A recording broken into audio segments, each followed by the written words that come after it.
13절에 의하면 예수께서 다시 바닷가에 나가심에 큰 무리가 나왔거늘 예수께서 그들을 가르치시니라 그랬어요. 어제도 말씀드렸지만 예수님께서는 이 땅에 오셔가지고 세 가지 일 외에는 하신 게 없다 그랬죠. 그러니까 사람이 모이면 가르치심, 전도하심, 병 고치심 이거를 꼭 하셨어요. 예수님은 다른 것에다가 신경을 쓰지 않으셨죠. 모이면 가르침, 모이면 전도, 모이면 병 고침. 뭐 다른 것들 할 것들이 많겠죠. 그 사람들을 데리고서 뭐 할 것도 많았겠죠. 그런데 그런 거 하지 않고요. 오로지 딱 세 가지만 꼭 하셨죠. 여기도 마찬가지예요. 바닷가에 나가셨는데 큰 무리가 따랐어요. 그러니까 큰 무리가 따르니까 뭐예요? 가르치시죠. 뭐 다른 것을 신경 쓰지 않아요. 딱 이것만 하세요. 그래서 예수님은 보면 딱 답이 나와요. 어디든지 사람과 같이 계신다. 뭐하고 계셔요? 가르치고 계셔요. 복음을 전파하고 계시고 병 고치고 계시고 요 세 가지만 딱 하셨다. 그 얘기입니다. 그런데 이제 그거 끝나고 14절을 보시면 또 지나가시다가 알페오의 아들 레위가 세관에 앉아있는 것을 보시고 그에게 이르시되 나를 따르라 하시니 일어나 따르니라 그랬어요. 그러니까 예수님께서 지나가시다가 세관에 앉아있는 레위라는 사람을 보았는데 그를 보고 뭐라 그랬느냐? 나를 따르라 그랬죠. 나를 따르라는 건 뭐예요? 제자가 되라는 얘기죠. 제자가. 네가 가지고 있는 것들을 이제는 뒤에 남겨두고 나를 따르라. 그러니까 베드로도 불렀을 때 나를 따르라 그러니까 그물을 버려뒀죠. 그리고 세베대의 두 아들인 야고보와 요한을 불렀을 때도 나를 따르라 그랬으니까 어떻게 했어요? 아버지와 일꾼들을 남겨두고 예수를 따랐죠. 그러니까 부르면 가는 거예요. 여기서도 나를 따르라 하셨으니까 이제 제자가 되라는 뜻이죠. 여러분 여기서 이게 이상한 게 하나 있어요. 뭐가 이상하냐면 당대에 여기에 세관에 앉아 있다 이 말은 이 레위는 이제 신학적으로는 마태라고 하기도 해요. 마태라고. 그런데 그 세관에 앉아 있는 세리들은 당대에 이스라엘 사람들이 가장 싫어하는 사람들 중에 한 사람이에요. 왜 싫어하느냐? 이렇게 생각해 보면 딱 맞아요. 여러분 우리가 일제 시대 때 일본 순사가 미워요? 아니면 조선 사람으로서 순사 밑에 가가지고서 앞잡이하는 조선 사람이 미워요? 답이 나오잖아요. 순사야 그렇다고 쳐요. 일본 사람이야 그렇다고 쳐요. 그런데 그 밑에 기어 들어가가지고서 그 짓 하는 사람들이 더 밉잖아요. 이스라엘 사람들은요, 세관에 앉아있는 사람들은 로마에서 온 사람들이 아니에요. 이스라엘 사람들이에요. 이스라엘 사람들인데 그 사람들이 로마에 가가지고서 세리로서의 역할을 하면서 이 사람들이 세리만 잘하면 돼. 그러니까 쉽게 말하면 거기서 얼마를 걷어라, 무엇을 걷어라 그러면 그것만 거두면 되는데 대개 세리들은요 그렇게만 걷는 게 아니라 거기다가 뭘 더 걷어요? 자기가 거기 뭘 더 걷어요. 자기들이 굉장히 부자예요. 그러니까 피를 빨아먹는 거죠. 동족의 피를 빨아먹는 거죠. 그러니까 이스라엘 사람들이 가장 싫어하는 사람들이 이런 사람들이에요. 자, 그런 사람들하고 대화를 해줘요? 같이 밥을 먹어요? 뭐 무슨 일 있으면 경조사를 나눠요?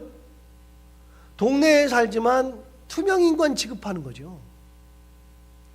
그렇게 투명인간 취급을 하는 그 사람들이 있는데 예수님께 가시다가 세리한테 뭐라고 했냐면 나를 따르라 그랬으니까 사람들이 볼 때는 이게 말이 안 되는 거죠. 그런데 더 한 게 있어요. 15절 한번 볼까요? 그의 집에 앉아 잡수실 때에 많은 세리와 죄인들이 예수와 그의 제자들과 함께 앉았으니 이는 그러한 사람들이 많이 있어서 예수를 따름이러라. 여러분 여기 그 15절을 보시면 그의 집에 앉아 잡수실 때 그랬는데 앉았다는 말 보면 2번이라고 써 있을 거예요. 2번을 보면 뭐라고 써 있냐, 거기 밑으로 쭉 내려가서 보시면 뭐라고 그러냐면 기대어 누웠다라고 되어 있고 가로 열고 유대인이 음식을 먹을 때에 가지는 자세 이렇게 되어 있죠. 자, 15절 다시 읽어요. 그의 집에 앉아 잡수실 때에 많은 세리와 죄인들이 예수와 그의 제자들과 함께 또 앉았으니, 거기는 3번이라고 돼 있을 거예요. 3번이라는 걸 가서 밑으로 쭉 가서 보면 뭐라고 돼 있어요? 기대어 누웠다. 여러분, 신약 성경에 앉아 있다라는 표현을 보면 거기에 꼭 뭐라고 돼 있냐면 이렇게 각주가 달려 있어요. 1번, 2번, 3번이 달려 있는데 꼭 보면 기대어 누웠다라고 꼭 해놔요. 무슨 말이에요? 그 사람들은 앉아 있다고 하는 표현은요, 기대어 누워 있는 거예요. 그냥 똑바로 앉아 있는 게 아니라 이렇게 여기 뭐 하나 놓고 이렇게 기대어 누워 있는데, 유태인들이 식사할 때는요 기본이 2시간이거든요. 그걸 기대어서 식사를 해요. 우리처럼 뭐 한꺼번에 막 먹고 막 그러지 않아요. 이렇게 한 상에 딱 차려놓고 그러고서 먹지 않아요. 그 사람들 어떻게 와요? 하나 먹으면 하나 오고, 하나 먹으면 하나 오고, 하나 먹으면 하나 오고. 그래가지고 계속 와요. 그러니까 이 사람들은 식사하는 게 시간별로 계속 오기 때문에 시간이 2시간이 넘어요, 이렇게. 그러면 예수님께서 그들과 함께 앉아있다, 그 말은 뭐냐면 같이 밥 먹었다, 그런 얘기인데, 보세요. 세리를 불렀던 것까지도 이게 대단한 일인데 그 집에 가서 앉아있단 말이죠. 뭐 한다? 밥 먹고 있다. 밥을 먹을 때 세리만 밥을 먹은 게 아니라 15절을 다시 보시면, 그의 집에 앉아 잡수실 때에 많은 세리와 죄인들이 예수와 그의 제자들과 함께 앉았으니 그랬어요. 그러니까 많은 세리와 죄인들이 왔어요. 그러면 거기에 모여있는 사람들은요, 세상 사람들이 전부 다 소외시키는 사람들이에요. 이 사람들은 안 돼. 내놓은 사람들이에요. 그런데 예수님께서는 내놓은 사람들을 어떻게 하고 있어요? 불러가지고 같이 밥 먹고 있잖아요. 오는 사람들 막지도 않았잖아요. 그 사람들을 불러 모아놓고서 같이 밥을 먹었어요. 이게 예수님의 독특성이에요. 당대의 사람들은 하지 않는 것들이죠. 사람을 구별하지 않았어요. 예수님. 사람을 구별하지 않고 그들을 불러서 그들과 함께 식사하시면서 그들의 마음을 만져주니까 그들이 변해져. 결국 이 세리, 마태, 레위는 어떻게 됐어요? 예수님의 제자가 되잖아요. 사람들은 구별해요. 예수님은 구별하지 않아요. 이거 우리 한번 생각해 봐야 돼요. 이게 우리는 학연, 지연, 혈연으로 다 묶여 있잖아요. 많이. 그래가지고 항상 뭘 따져요? 고향 따지잖아요. 말도 안 되게 고향 따져요. 그냥 고향을 따져가지고서 동양이라 그러면 맥없이 기분이 좋아하고 그러는 거 있어요. 이게 의미가 하나도 없는 거예요. 예수 믿는데 무슨 고향을 따져요? 같은 교회 생활하면서 무슨 고향을 따져요? 학연을 왜 따져요? 그런 거 가질 필요가 뭐가 있어요? 지연은 왜 따져요? 그런 거 아무것도 할 거 없죠. 여러분, 제가 면접을 볼 때, 저도 면접을 보기도 했고 지금은 내가 이제 보기도 하지만, 보면은 꼭 거기 보면은 고향을 물어볼 때도 있어요. 거기 본적 같은 거 안 쓰면 좋겠는데 옛날에는 본적 다 쓰게 돼 있잖아요. 요즘은 본적이라는 것 자체가 없어졌어요. 없어져도 다 알아요. 어제 주민등록증 그 뉴스 보셨죠? 주민등록증 번호에 앞자리 말고 뒷자리에 1이냐 2로 2냐 시작하느냐에 따라서 다르잖아요. 1은 남자고 2는 여자고, 그 다음에 1 다음에 혹은 2 다음에 4자리, 이게 지역 아니에요? 저도 몰랐어요. 어제 뉴스 보고 알았어요. 그 4자리가 지역이래요. 그래서 이게 어느 지역 사람인지를 알아가지고 면접관들이 떨어뜨린다는 거예요. 그래가지고서 그 번호 다 바꾼대요. 바꿔야죠. 그걸 보고서 따지는 사람도 웃기는 거지만, 여러분, 교회가 그걸 따지면 돼요? 교회 다니면서 그걸 물어볼 필요가 있어요? 저도 지금은 면접 오지만, 아니 어디 사람을 쓰면 어떻고 어떠면 어때요? 우리 흔히 그런 말이에요. 그 사람들은 안 돼. 말도 안 되는 소리예요. 말도 안 되는 소리. 따질 필요가 하나도 없어요. 왜 따져요? 예수님이 안 따졌는데. 여러분, 신앙생활하는 것은 단순하다 그랬죠. 뭐가 단순해요? 예수님이 안 하셨으면 우리도 안 하면 돼요. 예수님이 하셨으면 우리도 하는 거예요. 그래서 제가 제 고향 얘기를 한 번도 안 하잖아요. 제 고향이 어디고 뭐 뭘 했고 그런 얘기 안 하잖아요. 할 필요가 있어요? 없죠. 똑같이 예수 믿고 있고 똑같이 이 자리에서 같이 밥 먹고 있고 그러는데 뭐 그런 걸 따져서 뭐 해요? 할 필요 없는 거죠. 우리만 그래요. 우리만. 구분하는 거 좋아하지 말아요. 구분하는 거. 예수님 구분한 적이 없어요. 한 번도. 예수님 구분 안 했으면 예수 믿는 사람들도 구분 안 하는 거예요. 왜 구분을 해요? 이 말이 안 되지. 올해 저희 교회 임직했는데 임직할 때 제가 그래서 임직자들한테 이렇게 얘기했어요. 임직하고 나서는 여러분을 제가 부를 일이 한 번도 없다. 임직하고서 거둔 돈이 있어가지고 이 돈을 어떻게 해야 되니? 남는 돈 어떻게 하냐 그래서 제가 그랬어요. 남는 돈은 전부 다 헌금하는 게 좋다. 남겨두면 모임을 하게 되고 모임하게 되면 꼭 이게 하나의 모임으로 돼서 하나의 어떤 패거리가 될 수 있다. 그러니까 안 된다. 돈은 안 남겨두는 게 좋다. 정말 남겨두려면 몇십만 원만 남겨놓고 한 번 정도 식사하면 된다. 두 번째, 제가 여러분들을 부를 일이 없고 여러분들이 모임한다고 저를 부르지 말아라. 나는 내가 여러분들을 세웠다고 말한 적도 없고 말할 생각도 없다. 여러분 하면 뭐예요? 임직을 했으니까 제가 세웠어요? 목사님도 가끔 그런 소리 해요. 내가 세우면 목회가 편하대요. 내 말을 잘 듣는데요. 그건 또 무슨 말이에요? 아무 필요 없어요. 패거리 만들 필요가 없어요. 예수님 그런 걸 전혀 안 했어요. 예수님이 안 하셨으면 우리도 뭐라고요? 안 하는 거예요. 하늘이 두 쪽 나도 안 하는 거예요. 예수님은 세리와 죄인의 친구잖아요. 우리는요. 우리도 그 사람들의 마음을 만져줄 줄 알아야 그게 교회고 그게 신앙생활을 하는 거고 목사가 그냥 몇몇 사람하고만 딱 둘러싸여가지고 그 사람들하고만 짝짝꿍하고 있으면 교회가 되겠냐고요. 다 아는데 안 되는 거예요. 그거는 절대로 안 되는 거예요. 예수님이 그렇게 안 하죠. 뭐예요? 식사예요. 사람들이 깜짝 놀랐어요. 16절 봐봐요. 그 당시 사람들이 16절 보면 어떻게 생각했는지가 나와요. 바리새인의 서기관들이 예수께서 죄인 및 세리들과 함께 잡수시는 것을 보고 그의 제자들에게 이르시되 어찌하여 세리 및 죄인들과 함께 먹는가? 야, 왜 같이 먹어? 야, 이게 뭐야? 이 사람들이 그러고 살았으니까. 왜 이 사람들하고 같이 먹어? 말도 안 된다. 그런데 그걸 보시고 예수님이 이렇게 말씀하셨어요. 17절. 예수께서 들으시고 그들에게 이르시되 건강한 자에게는 의사가 쓸데없고 병든 자에게라야 쓸데있느니라.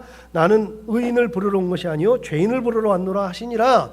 예수님은 병든 자를 고치려고 오셨다는 거예요. 세리와 죄인은 사람들 앞에서 멍들어 있잖아요. 이미 자기들이 멍들어 있잖아요. 자기들도 알아.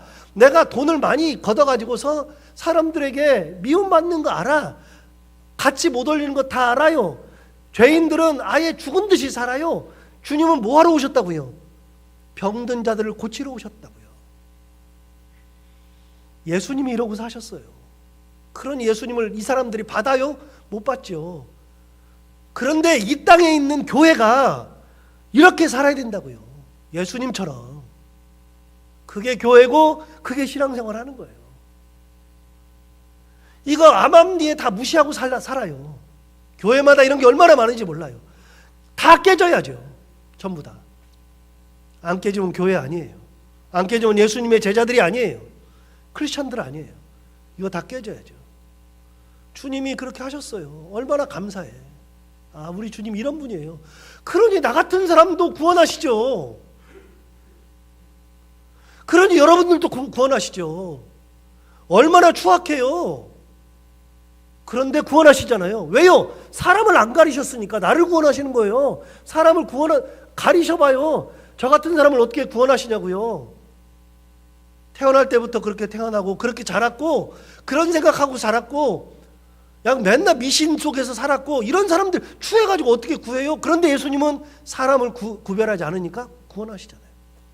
나부터가. 우리 예수님 이런 분이에요. 두 번째 18절부터 보시면 금식 논쟁이 나오는데 18절 보세요.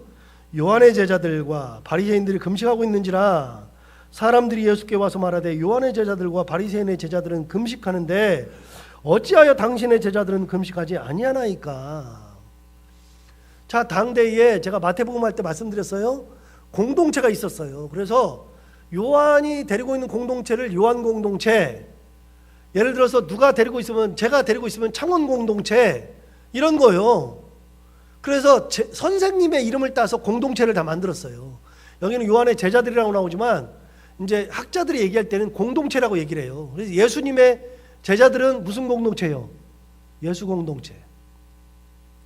공동체 생활을 다 했다고요. 그래서 스승을 따라다녔어요. 근데 스승의 영성대로 움직여요. 스승의 영성대로. 이거 보면 답이 나오잖아요. 어느 교회나 목사 영성대로 다 가죠. 목사님이 무슨 생각하느냐에 따라서 다 가죠. 그러니까 목사가 어떤 영성을 가지고 있느냐가 진짜 중요한 건데, 요한의 영성은 뭐냐? 금식의 영성이에요. 그냥 껐다가 금식이야. 제자들은요, 알아서 금식해야 돼. 그래서 저는 지금 이 시대에 제가 예수님 제자인 게 너무나도 감사해요. 제가 요한의 제자가 아닌 게. 저 금식 죽었다 깨어나도 잘 못하거든요. 그런데 요한의 제자들은 금식했어요. 또 누가 금식했느냐? 바리새인들의 제자들도 금식했어요. 예수님의 제자들은 금식 안 했죠. 그러니까 사람들이 이상한 거예요. 야, 도대체 왜 안 해? 왜 안 해? 그런데 마태복음에는 누가 찾아왔냐면, 여기는 사람들이 찾아왔는데 마태복음에 누가 찾아왔냐면 요한의 제자들이 찾아온 거예요. 요한의 제자들이. 아니, 우리는 왜 금식하는데 당신의 제자들은 금식 안 합니까? 그러면서 찾아왔잖아요. 왜요? 이상한 거예요. 우리는 그렇게 배웠는데. 그리고 너희들은 좀 이상하다. 한편으로는 야, 왜 우리만 금식해? 그러는 거잖아요. 그런데 예수님의 답은 딱 하나예요. 금식은 신앙의 표준이 아니다는 거예요. 금식이 믿음의 기준이 아니라는 거예요. 자, 봐요. 예수님 뭐라고 대답하시나? 19절. 예수께서 그들에게 이르시되 혼인집 손님들이 신랑과 함께 있을 때에 금식할 수 있느냐? 신랑과 함께 있을 동안에는 금식할 수 없느니라. 그러나 신랑을 빼앗길 날이 이르리니 그날에는 금식할 것이니라. 자, 금식은 뭐냐? 때가 있다 그 말이에요. 금식은 믿음의 기준, 신앙의 기준이 아니고, 금식은 언제 하는 거다? 때가 있다. 금식할 때가 온다. 신랑과 같이 있을 때, 여러분 보세요. 잔치집 가가지고 금식해요?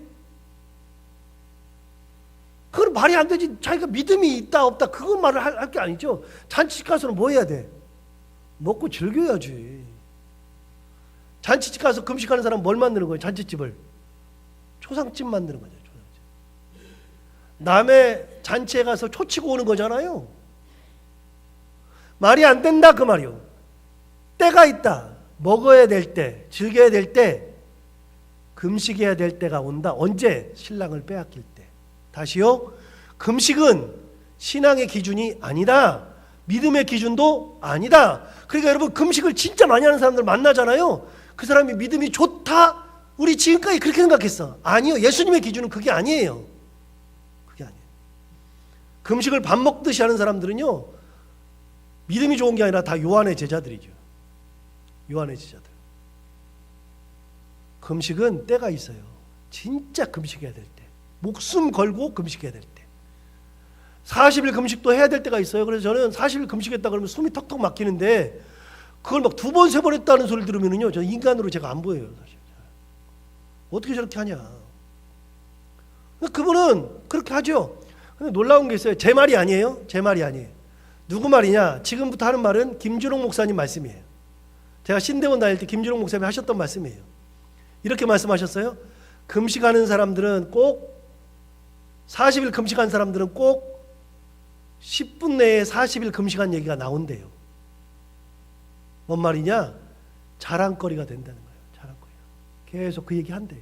사람들이 묻지도 않았는데 금식 얘기를 자기가 꺼낸다는 거예요. 그게 온전한 금식이에요?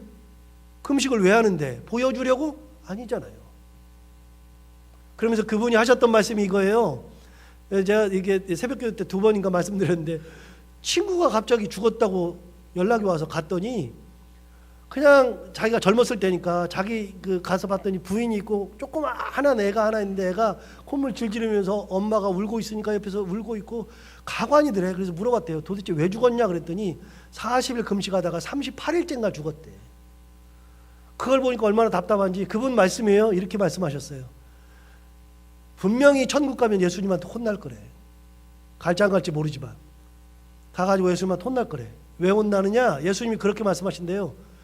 야, 내가 너 금식하지 말라고 40일 금식하고 왔더니 네가 왜 나 하던 거 재탕 삼탕 하다가 죽어. 너 그거 하다가 죽으려는 게 아니라 너 사역하라고 보냈잖아. 너 목회자 하면서 복음 전파라고 전했더니 네가 나처럼 나 따라서 하다가 죽어?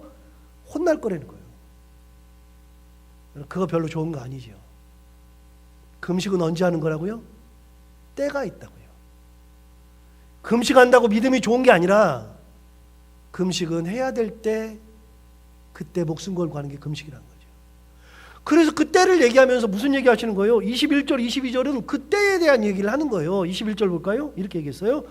생배 조각을 낡은 옷에 붙이는 자가 없나니. 이게 왜 나와요? 생배 조각과 낡은 옷, 이게 이제 성경이 계속 나오는데 이게 금식 얘기할 때마다 나와요. 생배 조각과 낡은 옷을 같이 붙이지 않는다. 21절 다시 봐요. 생배 조각을 낡은 옷에 붙이는 자가 없나니 만일 그렇게 하면 기운 새 것이 낡은 그것을 당기어 헤어짐이 더하게 되느니라. 뭔 말이에요? 안 맞다 그 말이에요. 안 맞다. 천을 기울 때는 생배는 생 옷을에다가 맞춰야 같이 당기면서 이게 안 헤어지고, 헌 거에다가는 헌 거를 붙여가지고 하든가 아니면 없애버리든가 해야지. 안 맞다 그 말이에요. 때에 안 맞으면 이런 일이 벌어진단 말이죠. 때에 안 맞으면. 22절도 그런 말이에요. 새 포도주를 낡은 가죽 부대에 넣는 자가 없나니 만일 그렇게 하면 새 포도주가 부대를 터뜨려 포도주와 부대를 버리게 되리라. 오직 새 포도주는 새 부대에 넣느니라 하시니라. 이거 뭐예요? 다 때에 대한 이야기. 때에 대한. 그 얘기를 하시면서 포도주도 넣어야 되는 곳이 있고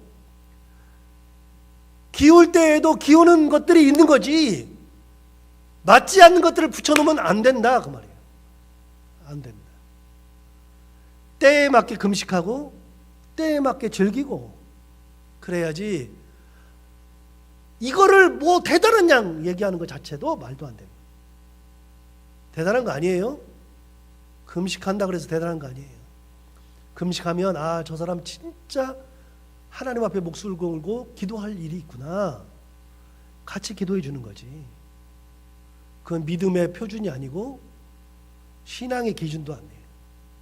마지막 23절부터 보시면 이삭 잘라 먹는 얘기인데 23절 안식일에 예수께서 밀밭 사이로 지나가실 때 그의 제자들이 길을 열며 이삭을 잘랐다.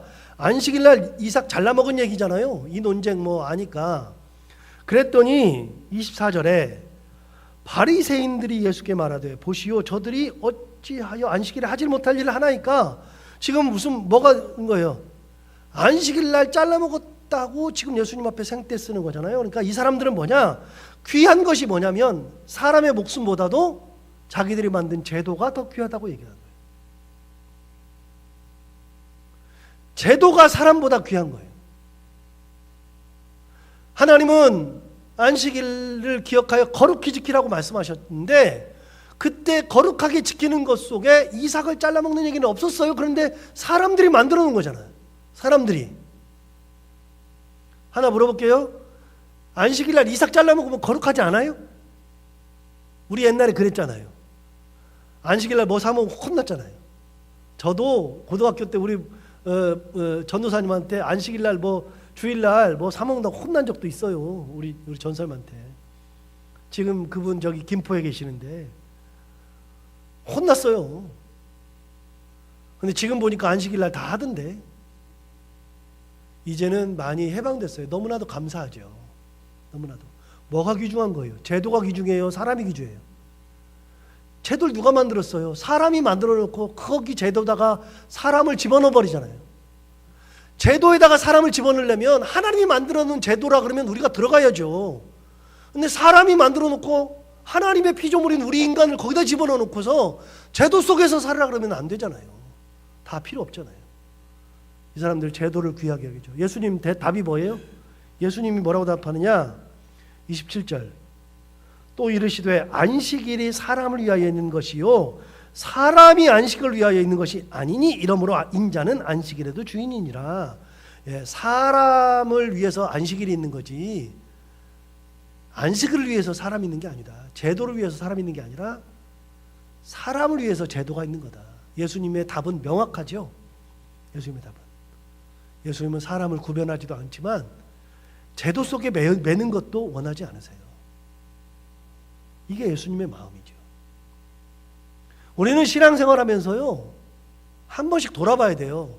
내가 지금 가는 이 서 있는 이 위치가 예수님께서 만들어준 위치냐 아니면 사람들이 만든 곳에 내가 서 있느냐 한 번씩 생각해 봐봐요. 그리고 예수님의 마음을 가지고 예수님의 서 있는 위치에 서 있으면 신앙생활하는 게 그렇게 편하고 좋아요. 행복해요. 매여 있을 게 별로 없잖아요. 그리고 감사하잖아요. 다 감사하잖아. 나 같은 사람 불러가지고 세리 같은 사람 뭐 창기 같은 사람 죄인 같은 사람 불러가지고 예수님이 나를 여기다가 앉혀놓으신 것만 해도 감사하잖아요. 주님이 주신 자리는 다 감사한 자리예요. 그걸 받으면 너무나도 감사한 거죠. 그 은혜를 항상 누리며 살아가는 저희들 모두가 다 되기를 바랍니다. 기도하겠습니다. 하나님 아버지, 혹여라도 우리가 예수님의 마음과는 딴판으로 우리끼리 사람 나누고 우리끼리 고향 나누고 우리끼리 이거저거 나누며 살지 않게 하여 주옵시고 우리가 만든 거 가지고 사람들을 억누르며 살지 않게 하여 주옵시고 주님이 안 하셨으면 우리도 과감하게 하지 않고 주님이 하셨으면 마음과 뜻과 정성을 다하여서 할 수 있는 믿음의 삶을 살게 하여 주옵소서. 하나님 아버지 무엇을 하든지 감사로 감당하게 하여 주옵시고 그것이 금식이어도 감사, 밥을 먹어도 감사, 기도해도 감사, 오늘 내가 누워서 잠을 자도 감사, 항상 감사가 넘치는 삶을 살아가는 저희들 모두가 다 되게 하여 주옵소서. 하나님 아버지 오늘도 하루를 살아갈 때 이 말씀을 기억하며 살게 하여 주옵시고 오늘도 해야 되는 것들 기쁨으로 잘 감당하고 만나는 이들과 함께 웃고 행복한 하루가 되게 하여 주옵소서. 예수님 이름으로 기도하옵나이다.